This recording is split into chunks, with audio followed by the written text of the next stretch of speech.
Salut chers amis, j'espère que vous vous portez très bien. Aujourd'hui, nous arrivons au 10e épisode de notre programme Ainsi dit l'Éternel. Et comme toutes les autres études, aujourd'hui l'étude est d'une importance capitale. Aujourd'hui, nous allons parler du sabbat. Ce jour où nous pouvons nous reposer et entrer en une communion spéciale avec Dieu. Ce jour où nous pouvons oublier nos soucis et avoir cette connexion spéciale avec Dieu. Mais des questions encore restent autour de ce thème. Le sabbat est-il encore d'actualité aujourd'hui pendant qu'il a été donné il y a de cela des milliers d'années au peuple hébreu dans le désert? Pourquoi Dieu a réservé ce jour pour être en communion avec son peuple? Je vous invite à prendre vos Bibles et à prier pour que le Saint-Esprit puisse nous guider dans notre étude d'aujourd'hui.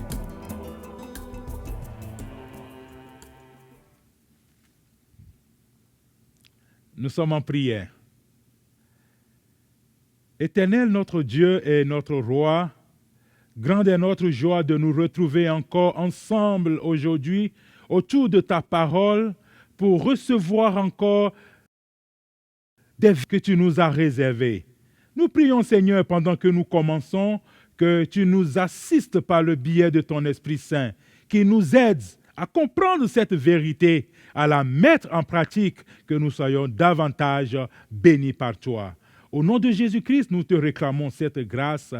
Amen.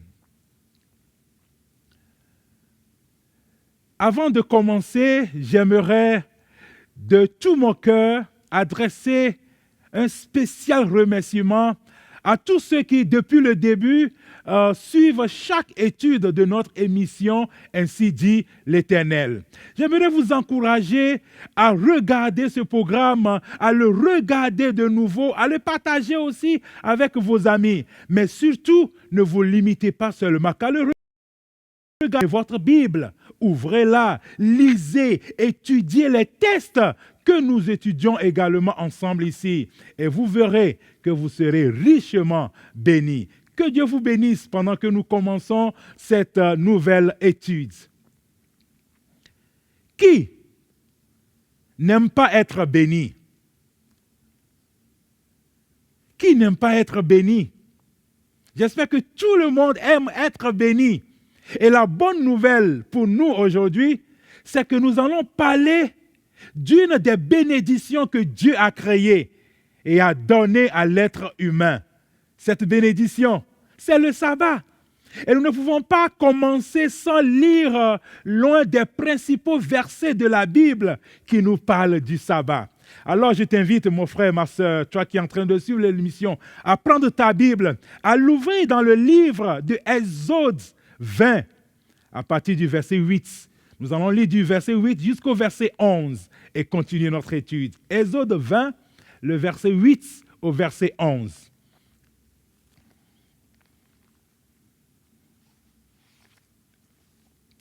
Exode 20, le verset 8 au verset 11 nous dit « Souviens-toi du jour du repos pour le sanctifier. Tu travailleras 6 jours et tu feras tout ton ouvrage. Mais le 7e jour, repos de l'Éternel, ton Dieu. Tu ne feras aucun ouvrage, ni toi, ni ton fils, ni ta fille, ni ton serviteur, ni ta servante, ni ton bétail, ni l'étranger qui est dans tes portes. Car en 6 jours, l'Éternel a fait les cieux, la terre et la mer, et tout ce qui y est contenu. Et il s'est reposé le 7e jour. C'est pourquoi l'Éternel a béni le 7e jour et l'a sanctifié. Nous voyons 3 choses principales que Dieu a fait au 7e jour. La première des choses, il s'est reposé. La seconde, il a béni ce jour. Et la troisième, il a sanctifié. Ce qui fait de ce jour, qui est le 7e jour, un jour spécial, un jour qui est différent des 6 autres jours. Et il y a 3 choses encore que nous allons retirer de notre passage d'aujourd'hui. La première chose, c'est le verbe « souviens-toi ». Lorsque Dieu disait « souviens-toi », il avait 2 objectifs dans la tête. Le premier, souviens-toi, Dieu voulait montrer que ce commandement qui a été donné au peuple, aux Hébreux, dans le désert, sur la montagne Sinaï, était un commandement qui existait avant eux. Lorsque nous tournons vers la création du monde, dans la genèse de notre monde, nous voyons déjà que ce commandement existait déjà. Si tu prends ta Bible, dans Genèse 2, le verset 2 et 3, Genèse 2, le verset 2 et 3, la parole de Dieu dit « Dieu acheva au 7e jour son œuvre qu'il avait faite. Et il se reposa au 7e jour de toute son œuvre qu'il avait faite. » Et le 3e verset dit « Dieu bénit le 7e jour, il le sanctifia, parce qu'en ce jour, il se reposa de toute son œuvre qu'il avait faite en la créant. » Alors ce commandement que ce peuple a reçu sur la montagne Sinaï existait déjà depuis la création. C'est pour cela que Dieu leur disait « souviens-toi ». Et la deuxième chose que Dieu voulait aussi montrer à ce peuple à travers ce verbe « souviens-toi », Dieu voulait aussi montrer à ce peuple, Dieu savait que ce peuple allait peut-être oublier ce jour.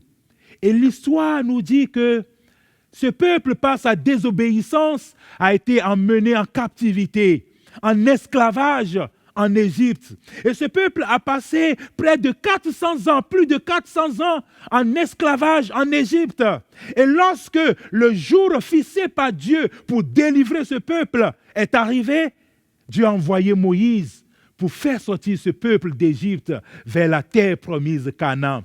Et dans la traversée du désert, Dieu va amener ce peuple à se souvenir de cette chose très importante qu'il avait oubliée. D'abord, Dieu avait d'une manière spéciale nourri ce peuple avec la manne, ce repas spécial qui tombait du ciel tous les jours. Et lorsque nous allons dans Nombre 16, Dieu a donné des instructions en ce qui concerne la consommation de cette nourriture. Dieu les avait demandé tous les jours de ramasser cette manne et de ramasser seulement que la portion du jour, parce que personne ne devait garder cet aliment jusqu'au jour suivant. Dieu les avait demandé de prendre la manne, la consommation journalière. Mais une chose spéciale que Dieu les a demandé, c'est qu'au 6e jour, ils devaient prendre une double portion. Une portion pour le 6e jour et une autre pour le 7e jour qui était le sabbat. Parce qu'en ce jour, ils ne devaient pas sortir pour aller chercher la manne. Et c'est ce qui s'est passé. Et Dieu, n'est-ce pas, déjà, pour ceux qui avaient oublié ce jour, Dieu avait commencé à les préparer à ce jour. Et c'est alors que sur la montagne Sinaï, Dieu, par sa propre main, va écrire ce commandement, le donner à ce peuple à travers son serviteur, le prophète Moïse. Et Dieu va leur dire, souvenez-vous de ce jour. Alors, en parlant de ce jour, le sabbat, le 7e jour de la semaine, il y a une question qui se pose actuellement. Quand commence le sabbat et quand termine le sabbat? Et pour répondre à cette question, une autre histoire nous est racontée dans la Bible, toujours celle du peuple d'Israël, qui a aussi été emmené à captivité. Cette fois-ci, pas en Égypte, mais à Babylone. Le peuple a été emmené en captivité en Babylone. Et selon la prophétie, 70 ans après, il devait retourner à Jérusalem. Et la prophétie s'est accomplie. Après les 70 ans, le peuple est revenu à Jérusalem. Mais arrivé à Jérusalem, ils ont vu que les murs de Jérusalem étaient en ruine. Et le temple aussi était en ruine. Alors, les hommes ont commencé à rebâtir les murs de Jérusalem. Et lorsque les murs ont été rebâtis, le livre de la loi a été lu publiquement devant tout le peuple. Mais quelque chose de spécial s'est passé. Néhémie a remarqué que le peuple continuait de transgresser le sabbat. Le peuple continuait avec le commerce le jour du sabbat. Les gens sortaient encore pour vendre leurs denrées. Et lorsque nous prenons nos Bibles dans le livre de Néhémie, dans le livre de Néhémie 13, Néhémie 13, le verset 16, il y avait aussi des Tyriens établis à Jérusalem qui apportaient du poisson et toutes sortes de marchandises et qui les vendaient aux fils de Juda le jour du sabbat et dans Jérusalem. Et Néhémie les fit des réprimandes aux grands. Néhémie fait des réprimandes aux grands de Juda et leur dit: que signifie cette mauvaise action que vous faites en profanant le jour du sabbat? Alors Néhémie va donner des consignes fermes pour l'observation du sabbat. Le verset 19, Néhémie dit: puis j'ordonnai qu'on fermât les portes de Jérusalem avant le sabbat, dès qu'elles seraient dans l'ombre, et qu'on ne les ouvrit qu'après le sabbat. Et je plaçai quelques-uns de mes serviteurs aux portes pour empêcher l'entrée des fardeaux le jour du sabbat. Qu'est-ce que Néhémie a fait pour remédier à ce problème?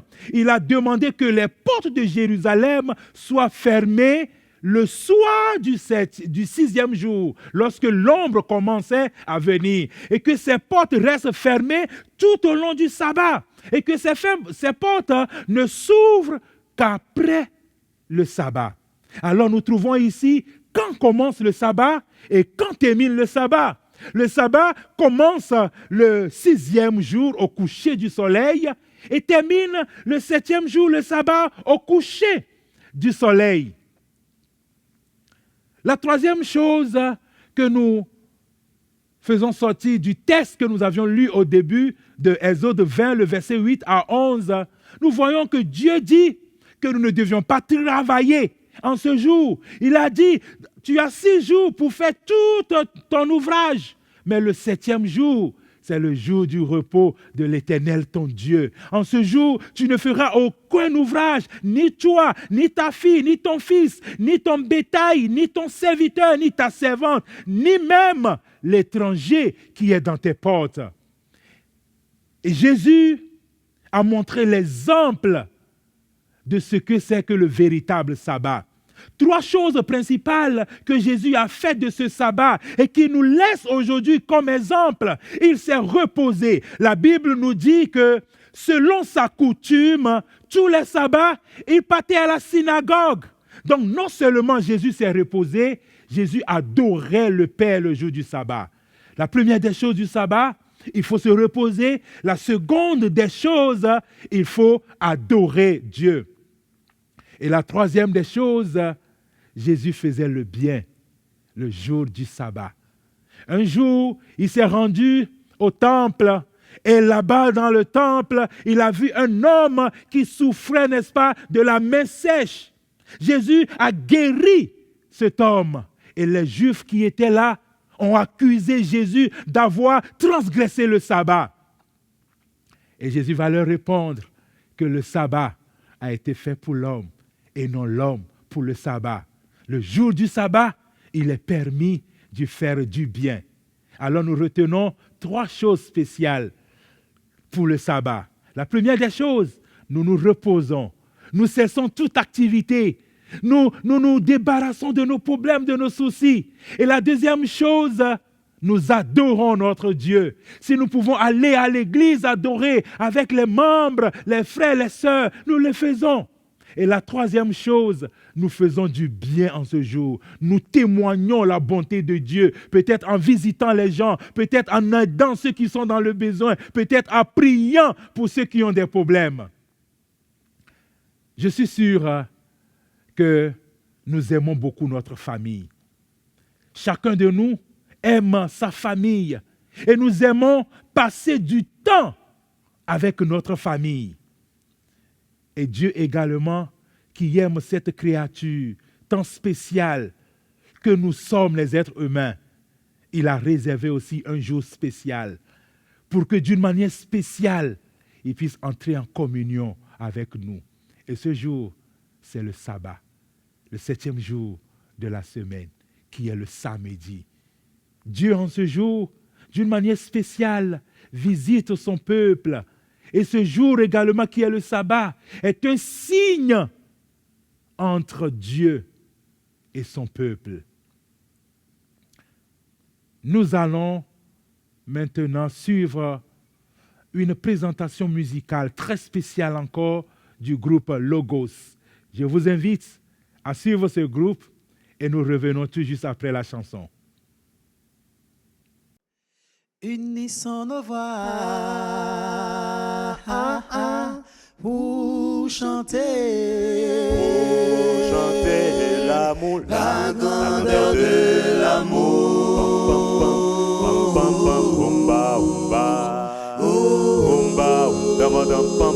Chaque jour dans notre vie, l'amour de Dieu se multiplie. Ça nous fait aimer l'un et l'autre pour toujours.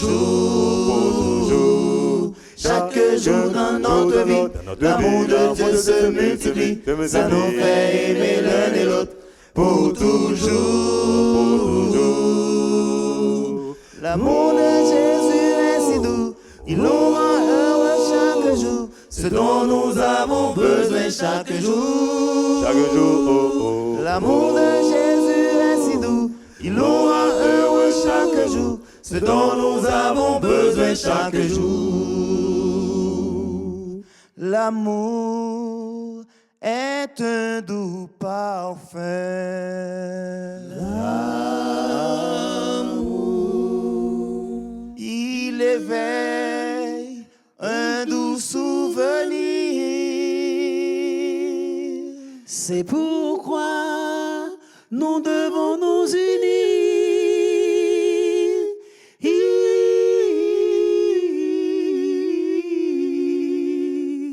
pour déguster les beaux fruits de l'amour.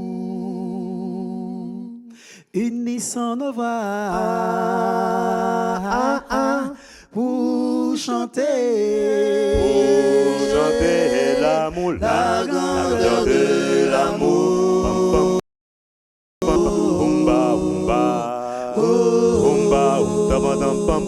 Chaque jour dans notre vie, l'amour de Dieu se multiplie. Ça nous fait aimer l'un et l'autre pour toujours, pour toujours. Chaque jour dans notre vie, l'amour de Dieu se multiplie. Ça nous fait aimer l'un et l'autre pour toujours, pour toujours. L'amour de Jésus est si doux, il nous rend heureux chaque jour. Ce dont nous avons besoin chaque jour.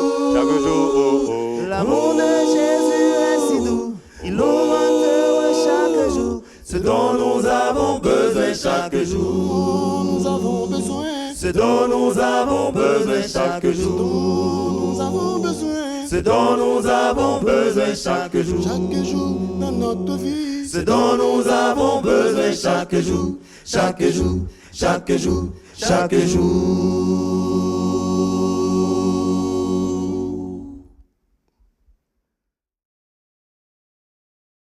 Merci beaucoup au groupe Logos pour ce merveilleux chant.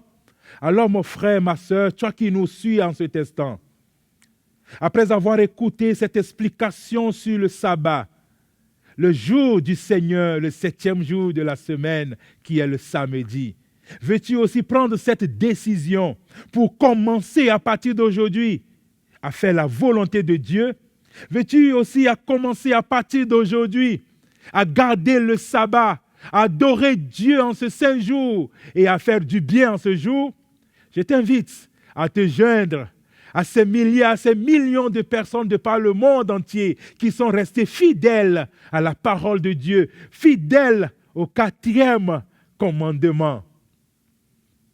Il y a un proverbe arabe qui dit « Lorsque Dieu ferme une porte, il ouvre une autre porte. » Alors n'aie pas peur, même si les gens vont te juger, même si certaines portes de ta vie seront fermées à cause de cette décision que tu prends aujourd'hui, je peux te rassurer que Dieu va t'ouvrir d'autres portes.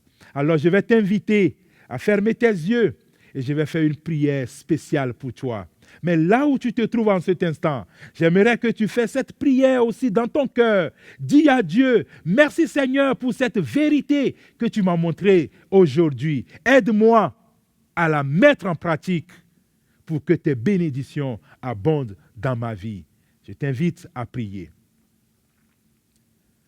Seigneur, mon Dieu, mon roi, une fois de plus, merci pour cette grâce que tu nous as donnée aujourd'hui d'étudier ce thème tant important qu'est le jour que tu nous as donné pour nous reposer et entrer en une communion spéciale avec toi. Nous voici en train de prendre cette décision pour commencer à observer ce jour, pour commencer à garder, à sanctifier ce jour. Bénis, Seigneur, cette décision que nous prenons. Et quelles que soient les oppositions, les portes qui seront fermées dans notre vie à cause de cette décision, Seigneur, que tu puisses ouvrir d'autres portes de bénédiction pour tout un chacun de nous. Bénis, Seigneur, ton enfant, cet auditeur en cet instant, et que ton nom soit glorifié dans notre vie. Au nom de Jésus-Christ, Amen.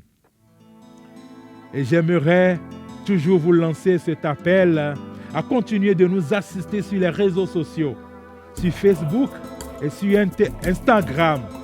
Nos émissions également seront diffusées sur des radios. Alors assurez-vous que ce programme, Ainsi dit l'Éternel, est disponible dans la radio de la ville dans laquelle vous habitez. Et il y a aussi une revue qui accompagne ce programme. Vous pouvez, n'est-ce pas, la trouver sur l'Internet ou aller directement dans une église adventiste dans votre ville et demander gratuitement cette revue. N'oubliez jamais, Ésaïe 48, le verset 17 dit « Ainsi dit l'Éternel, ton Rédempteur, le Saint d'Israël. Je t'instruirai pour ton bien, je te conduis dans la voie que tu dois suivre. » Que Dieu te bénisse. À la prochaine étude.